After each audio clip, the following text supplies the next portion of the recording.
I'm happy to be here at Willow Glen High School today, and we are going to talk about the Renaissance. And my name is BarbaraNelson, and I'm from the San Jose Museum of Art. So we're going to start with Leonardo da Vinci, and you've probably all heard of Leonardo.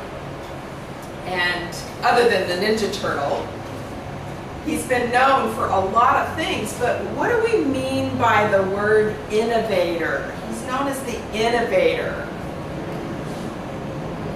Does anybody know what that means?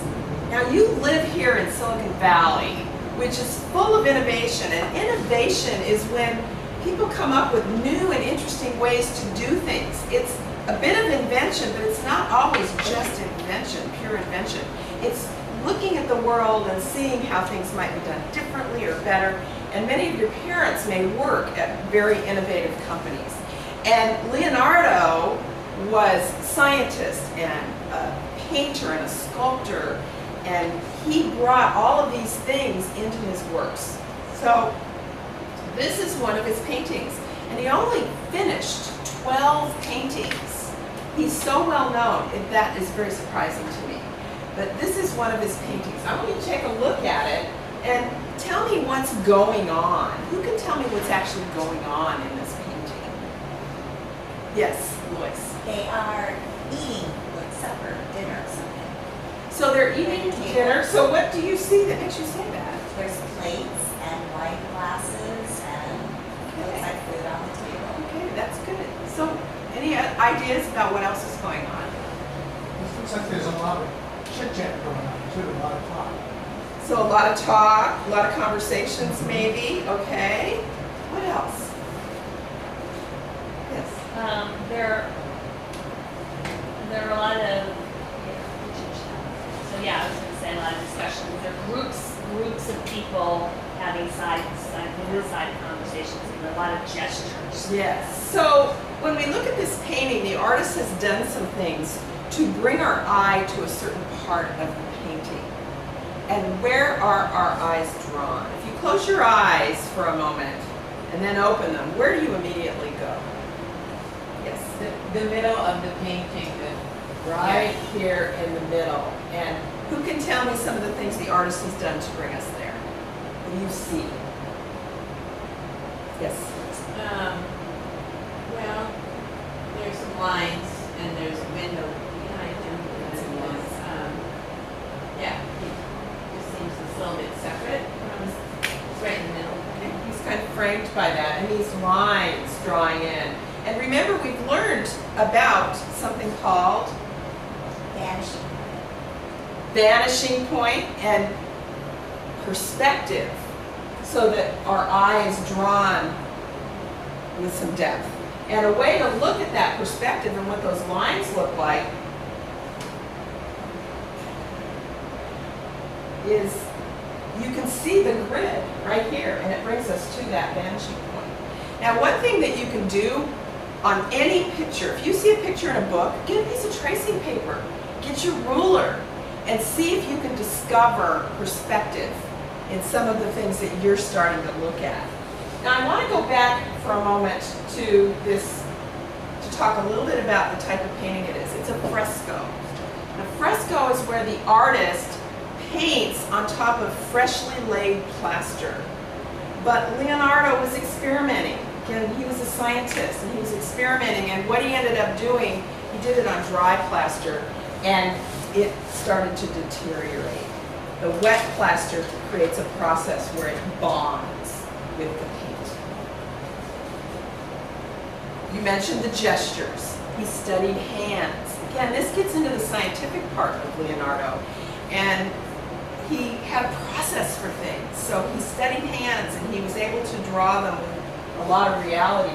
He used a process to transfer the sketches and the studies that he was going to put on the wall with something called a cartoon. Have you ever seen a cartoon? Well, this isn't like the cartoons you see on TV. This is a cartone in Italian, which is a large piece of paper. Does his study, pokes little holes on it, puts it up on the wall, and puts charcoal or ash, kind of little dots, so that he knows where the figures go when he does his painting.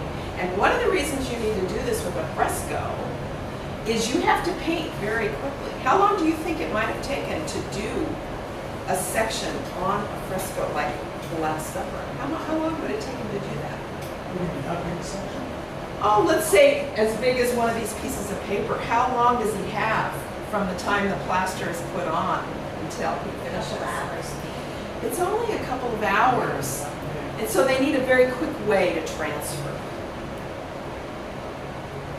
Leonardo believed in the scientific investigation method, experiment, experience, and then figure out why. And so we're going to talk about some of his studies and inventions. Anybody tell me what they see in these drawings? What are some of the drawings showing us? Yes? I see someone in the right-hand corner of it, skiing. He does. He looks like he's skiing. And what do you see that makes it look like skiing? Well, it looks like he's resting on poles, and then there's something on his feet. Yes, so you can see that. You can tell me about this over here. This drawing. Can you see enough detail on this? Anatomy. Anatomy. Now, the thing that was going on during the Renaissance, it was illegal to cut open bodies. Well, this looks like he had seen underneath the skin. And so he and some of his colleagues would sneak into funeral parlors and cut open dead bodies. Great. But they learned so much, and that made them able to draw and sculpt more lifelike. Now, one of the things about Leonardo that is great, this is a half a millennium ago. That's a long, long, long, long time. And we still have evidence of what he did because he drew these in a journal. So when you have ideas, you ought to have a journal, keep it handy, and draw things. And then later, you can go back to them, and you might actually invent something, 10 years from now. Have you seen this before? Raise your hand if you've seen this before. This is called the Vitruvian Man. And Leonardo had studied Vitruvius, who talked about proportions. I want you all to just take a moment and stand up with a pair, and I want each of you to make one of the poses. So there are two poses here. One where your arms are straight out and your feet are together. And it makes a square from there to there and there to there. And then change positions. You kind of have to lower yourself a little bit in order to touch the circle. So this is all about ratios. You can go ahead and sit down. This is about ratios. And we've studied other civilizations, and I know you have studied some of the ancient civilizations. Who can tell me another civilization where they talked about ratios? Like ratios of people. Yes. The Egyptians. The Egyptians. And that was called the canon of proportion, which really means a rule about how a body is constructed. This is the Vitruvian proportion. And a palm, we all have a palm, is the width of 4 fingers. Well, they're kind of attached there, right? And a foot is 4 of those. Now this is the ideal. Not everybody's hands are the same size, but the ideal is 4 palms. A cubit is 6 of them. 4 make a person. Now again, this is ideal. So here we have these rows. There are 8 rows. And 4 cubits make a man. How would we calculate how many palms that is? Can you figure that out from the numbers we have over here? Can anybody figure that out? So you have 4 fingers. A foot is 4 palms. I'm going down the rat hole, and I'm going to move on. aside. I'll move into Mona Lisa. This is one of the most famous pieces of art in the world. And this was one of 12 paintings by Leonardo. What do you see? Tell me what you see in this painting. A woman. It's a woman. Yes? I see kind of a road and a river in the background. So we have a background here.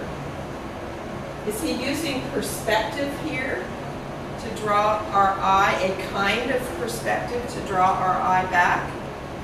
Does anybody remember what kind of perspective that might be called? We talked about it earlier. Yes? I think it's an atmospheric. Atmospheric perspective. And it gets lighter as we go along. And what do you notice about the woman? About her expression? Yes? Her eyes follow the order. Oh, her eyes follow you, and what else?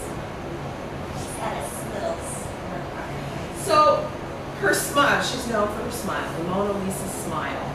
And one of the techniques that Leonardo used in this that was a little bit different than some of the earlier paintings, it was called sfumato in Italian. Sfumato, which is about smoky, fume, smoke. And what he did is he did a lot of blending here, so you don't see the typical outline. It's blended, and it's soft, and he's using a light source. Now, if we were to compare this to, Oh, that's it. You had, I had it, That's sorry,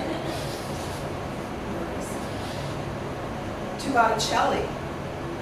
Take a moment with a pair and look at the differences between the Mona Lisa and Botticelli's Spring, and talk about what's different between those two paintings, which were from different eras. Wow, you can see it on the body of the chin.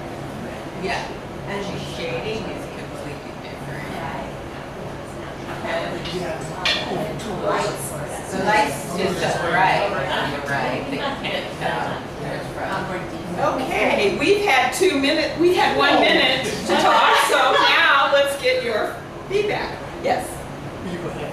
Well, the only thing we got to talk about was the rosy cheeks on the woman, the blonde woman. It just seemed either too overdone, not natural. Not natural, okay, compared to the Mona Lisa. And the contour, so that sfumato technique was very different. What else? What did you notice? You can like see the line of her chin in the other one. Yes. And we also talked about the brightness, how bright the Botticelli is, and we can't really tell where the light source is coming from. Yes. Because it's just all bright. Right. So your light from the Mona Lisa is coming somewhere around here, but I'm not really sure where it comes from here.